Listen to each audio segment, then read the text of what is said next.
Halo, welcome back to my channel. Saya Miss Lim. Di sini saya akan membahas soal P3K. Tentunya untuk operator layanan operasional ya teman-teman. Tes P3K teknis 2025. Langsung saja teman-teman ya. Oh ya, jangan lupa yang belum subscribe, jangan lupa subscribe. Langsung saja kita bahas soal yang pertama. Jika dalam infeksi ditemukan beberapa peralatan operasional yang sudah tidak layak pakai, apa tindakan yang terbaik yang harus dilakukan oleh operator layanan operasional? A. Menggunakan peralatan tersebut selama masih bisa berfungsi. B. Segera membuang peralatan lama dan membeli yang baru dengan koordinasi terlebih dahulu. C. Menyerahkan keputusan sepenuhnya kepada pihak manajemen. D. Melaporkan dan mengusulkan perbaikan atau penggantian sesuai anggaran. Menunda penggantian hingga benar-benar rusak total untuk menghemat anggaran. Jadi di sini kalau kita sesuai opsi ya teman-teman, jika dalam infeksi ditemukan beberapa peralatan operasional ya, operasional yang sudah tidak layak pakai, apa tindakan terbaik yang harus dilakukan oleh operator layanan operasional? A. Menggunakan peralatan tersebut selama masih berfungsi. Di sini dikatakan bahwa tidak layak pakai. Berarti untuk opsi yang A, jawaban yang A itu kita skip saja ya teman-teman ya, negatif ya, karena di sini apa namanya tidak sesuai dengan pertanyaan ya, masih bisa berfungsi ya. Jadi yang jawaban yang A itu kita skip saja ya. B. Segera membuang peralatan lama dan membeli yang baru dengan koordinasi terlebih dahulu. C. Menyerahkan keputusan sepenuhnya kepada pihak manajemen. D. Melaporkan mengusulkan perbaikan atau penggantian sesuai anggaran. Ini bagus ya teman-teman ya, melaporkan dan mengusulkan perbaikan atau penggantian sesuai anggaran. Menunda penggantian hingga benar-benar rusak total untuk menghemat anggaran. Di sini ada rusak total, padahal di pertanyaannya itu sudah tidak layak pakai ya teman-teman ya. Jadi untuk opsi yang B, segera membuang peralatan lama dan membeli yang baru, ini dengan koordinasi terlebih dahulu. Ini terlalu tergesa-gesa ya teman-teman ya. Membeli yang baru ya, membuang peralatan lama dan membeli yang baru dan koordinasi terlebih dahulu. Terus kemudian kalau yang D, melaporkan dan mengusulkan perbaikan atau pergantian sesuai anggaran. Nah ini bagus ya teman-teman ya, harus sesuai anggaran dulu. Punya anggaran atau tidak dianggarkan terlebih dahulu ya teman-teman ya. Jadi opsinya jawaban yang satu. Uh, Soal nomor satu jawabannya adalah yang D ya teman-teman ya. Soal yang kedua, dalam sebuah perusahaan, efisiensi penggunaan listrik menjadi perhatian utama dalam pengelolaan sarana dan prasarana. Apa inovasi yang dapat dilakukan oleh operator layanan operasional untuk mengurangi konsumsi listrik tanpa mengganggu operasional? A. Meniadakan penggunaan AC dan pencahayaan sementara di beberapa area kerja agar hemat biaya. Ini meniadakan ya teman-teman, malah meniadakan itu langsung skip saja ya. Terus yang B, jawabannya B, mengurangi penggunaan perangkat elektronik untuk menghemat pengeluaran namun memastikan kualitas kerja. Mengurangi. Di sini ada kata mengurangi. Ya, teman-teman ini masih dikatakan negatif ya, teman-teman. C, meniadakan. Kalau meniadakan penggunaan AC dan pencahayaan ini malah mengganggu pekerjaan ya, teman-teman ya. Kita skip saja. Langsung saja yang D, menangani serius isu efisiensi listrik karena merupakan tanggung jawab operator. Bagus ya teman-teman ya, menangani serius, menghentikan sementara. Kalau kita menghentikan berarti tidak bisa bekerja ya teman-teman, langsung menghentikan. Jadi jawaban yang paling bagus itu yang D ya teman-teman ya. Ini sesuai dengan pertanyaan. Efisiensi penggunaan listrik menjadi perhatian utama dalam pengelolaan sarana dan prasarana. Ini bagus ya teman-teman ya.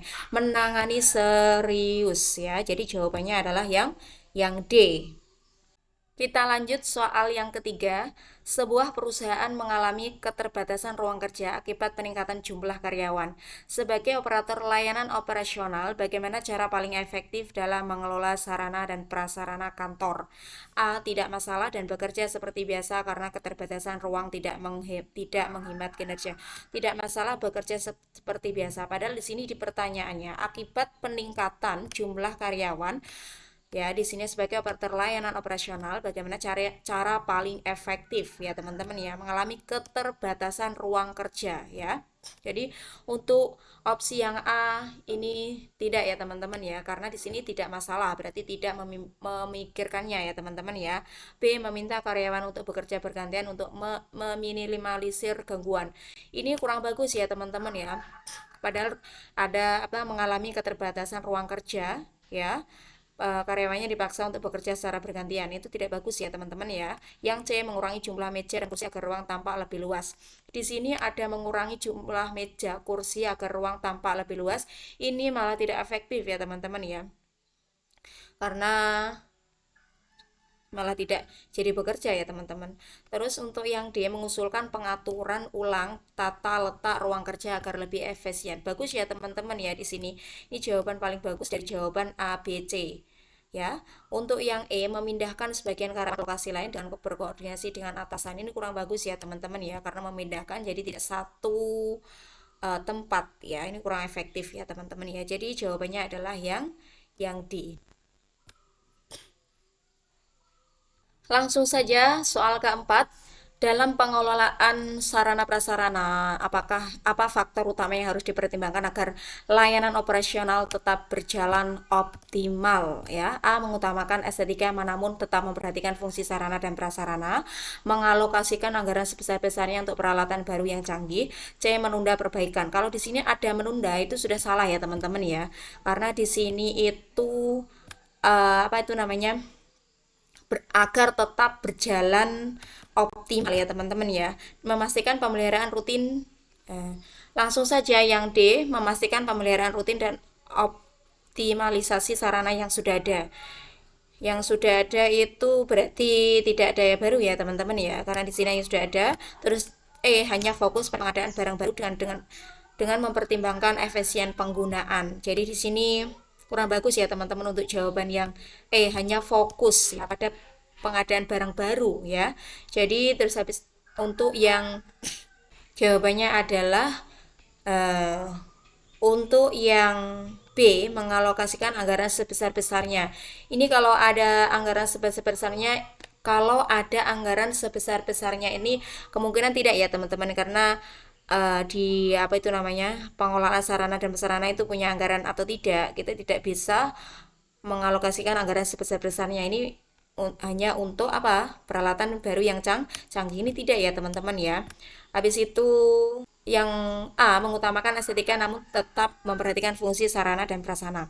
Tidak ada apa itu namanya pemeliharaan ya teman-teman. Pemeliharaan mempertimbangkan agar layanan operasional tetap berjalan optimal. Jadi jawabannya adalah yang D ya teman-teman. Pastikan uh, pemeliharaan rutin dan optimalisasi sarana yang sudah ada. Ini bagus ya teman-teman. Jadi jawabannya nomor 4 adalah yang D. Langsung saja kita bahas soal yang kelima. Sebuah perusahaan mengalami keterlambatan operasional akibat keterbatasan sarana transportasi barang. Sebagai operator layanan operasional, langkah strategis apa yang paling tepat untuk mengatasi masalah ini? A, menunda pengiriman ya teman-teman. Di sini ada menunda, jangan ya teman-teman, langsung di skip saja. B, mengurangi jumlah pengiriman barang untuk menghindari beban operasional. Di sini mengurangi jumlah pengiriman barang untuk menghindari beban operasional, langsung saja skip ya teman-teman ya. Karena di sini mengurangi. Terus yang C, melakukan analisis terhadap jalur distribusi dan mencari alternatif efisien. Ini bagus sekali ya teman-teman jawabannya yang C. Terus yang D, mencari solusi sementara dengan menyewa kendaraan agar distribusi barang tetap berjalan. E, meminta tambahan armada kendaraan yang memperlancar transportasi. Untuk jawaban yang D,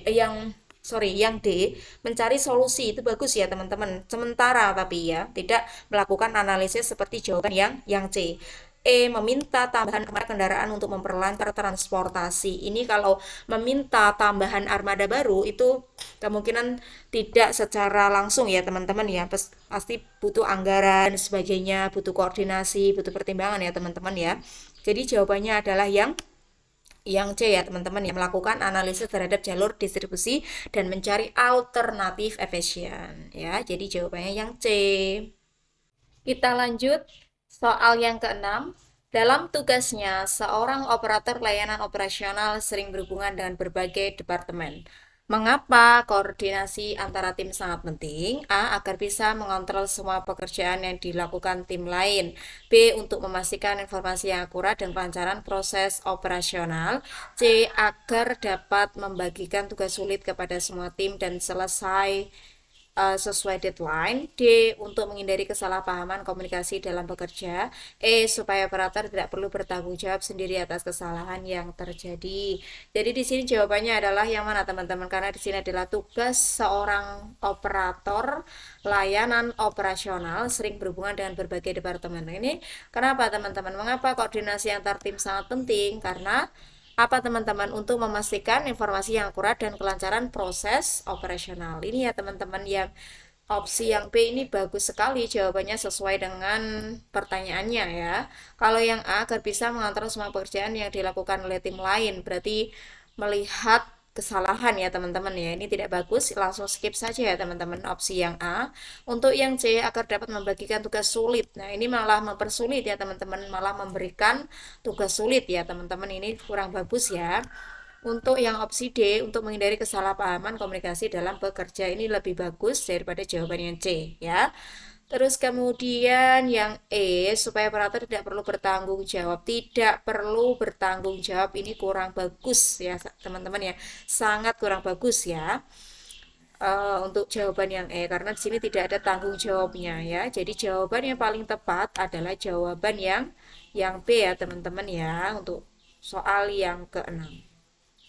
Soal yang ketujuh, operator layanan operasional bertanggung jawab dalam pencatatan dan pelaporan data operasional. Apa manfaat utama dari pencatatan ini? A. Supaya bisa bertanggung jawab jika terjadi kesalahan operasional. Bagus. Untuk yang A, yang B, memudahkan dalam melakukan evaluasi dan pengambilan keputusan berbasis data. Bagus. C. Untuk memenuhi persyaratan administrasi perusahaan.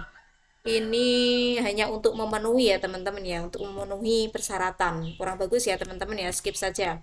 Yang D, agar operator terlihat lebih sibuk dan produktif, ini tidak bagus ya teman-teman ya. Agar terlihat lebih sibuk dan produktif ini tidak bagus ya teman-teman, langsung kita skip saja. Karena di sini soalnya adalah pencatatan dalam pelaporan data operasional ya teman-teman ya. Jadi tidak ada kaitannya terlihat sibuk ya. Terus yang E, agar atasan memiliki banyak pekerjaan untuk dianalisis, kurang bagus ya teman-teman ya, karena di sini agar atasan memiliki banyak pekerjaan ya, kurang bagus sekali ya. Jadi opsi yang bagus itu yang B ya teman-teman ya, memudahkan dalam melakukan evaluasi dan pengambilan keputusan berbasis data, karena soalnya itu ada kaitannya dengan pencatatan pelaporan data ya teman-teman ya. Jadi jawabannya bagus, yang paling benar adalah yang B ya teman-teman ya. Kita lanjut soal ke-8. Saat menerima dan memeriksa sarana dan prasarana beserta dokumennya, langkah pertama yang harus dilakukan adalah A. Memeriksa apakah dokumen sudah lengkap dan sah. Bagus ya teman-teman ya untuk jawabannya A. Yang B. Menggunakan sarana dan prasarana segera. Kurang bagus, karena menggunakan sarana dan prasarana segera itu tanpa memeriksa ya. Jadi kurang bagus, langsung di skip saja ya teman-teman ya. Untuk yang C, menyimpan sarana dan prasarana tanpa pemeriksaan. Di sini ada tanpa pemeriksaan. Jadi salah ya teman-teman ya. Kita harus periksa dulu ya. Terus yang kemudian opsi yang D, membaca dokumen sambil memeriksa sarana dan prasarana. Membaca dokumen sambil memeriksa sarana dan prasarana. Kurang ya teman-teman ya, karena di sini memeriksa apakah dokumen sudah lengkap dan sah itu bagus ya, daripada membaca dokumen sambil memeriksa ya teman-teman ya. Kurang bagus. Untuk yang E, mendatangani dokumen segera sambil mengecek. Kurang ya teman-teman ya. Langkah pertama itu harus memeriksa terlebih dahulu, memeriksa dokumennya ya.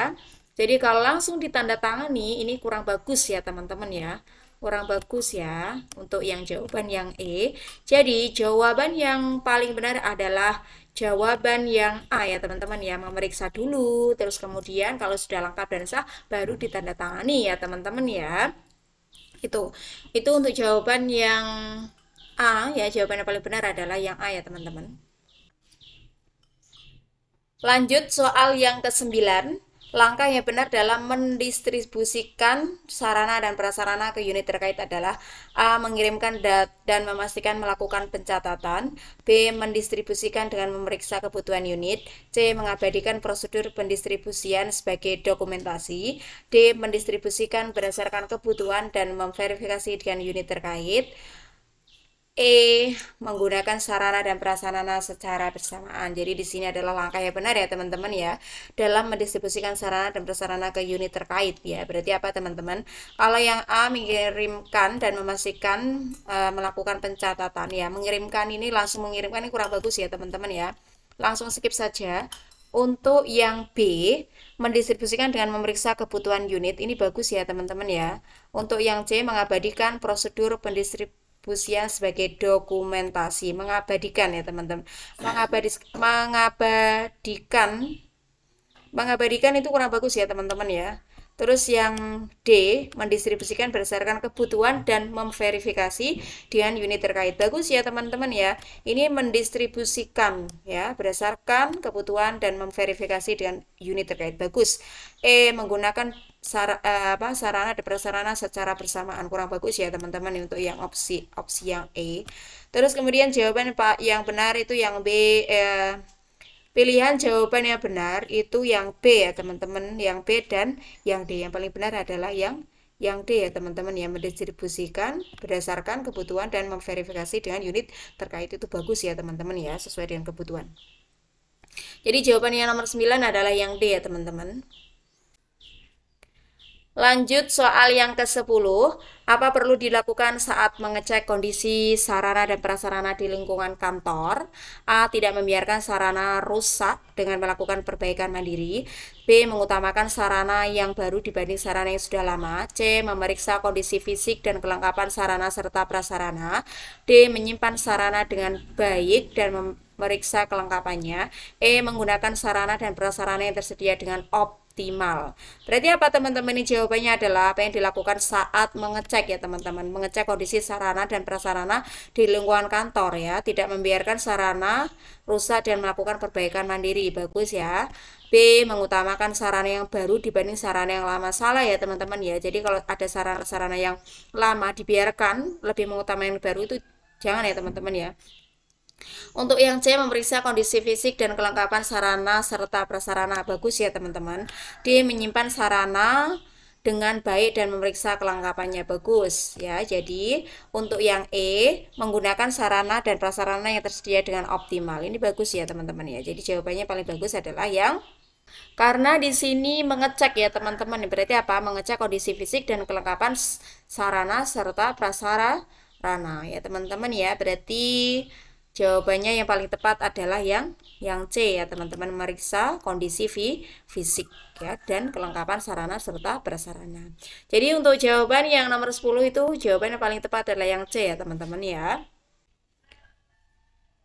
Lanjut soal yang ke-11. Anda baru saja menerima beberapa sarana dan prasarana baru, namun dokumennya tidak lengkap. Apa yang sebaiknya Anda lakukan? A. Menandatangani dokumen yang belum lengkap. B. Menggunakan sarana dan prasarana meski dokumennya kurang. C. Menyimpan sarana dan prasarana tanpa memeriksa lebih lanjut. D. Membiarkan sarana dan prasarana tidak dicatat karena dokumennya belum lengkap. Menghubungi pihak terkait untuk melengkapi dokumen yang kurang. Ini jawabannya apa ya teman-teman yang tepat ya kira-kira? Di sini namun dokumennya tidak lengkap ya teman-teman ya, saat menerima beberapa sarana dan prasarana baru dan dokumennya tidak lengkap. A. Mendatangani dokumen yang belum lengkap. Kurang bagus ya teman-teman ya, langsung mendatangani ya, skip saja ya. Yang B. Menggunakan sarana dan prasarana meski dokumennya kurang. Tidak bagus ya, jangan ya teman-teman ya, jangan dilakukan. Untuk yang B, jawaban yang C, menyimpan sarana dan prasarana tanpa memeriksa lebih lanjut. Kurang bagus ya teman-teman ya untuk jawaban yang C. Yang D, membiarkan. Apalagi kalau kita membiarkan itu malah kurang bagus ya. Kurang bagus ya teman-teman untuk jawaban yang D, langsung skip saja. Terus yang terakhir yang E, menghubungi pihak terkait untuk melengkapi dokumen yang kurang. Bagus sekali ya teman-teman ya, ini untuk jawaban yang E ya, menghubungi pihak terkait untuk melengkapi dokumen yang kurang ya. Dihubungi dulu ya saat siapa yang memberikan ya teman-teman ya, itu lebih bagus ya. Jadi jawaban yang paling benar adalah yang E ya untuk nomor 11 ini. Kita lanjut soal ke-12 ya teman-teman ya. Ini soal terakhir dari soal pembahasan tentang layanan operasional ya.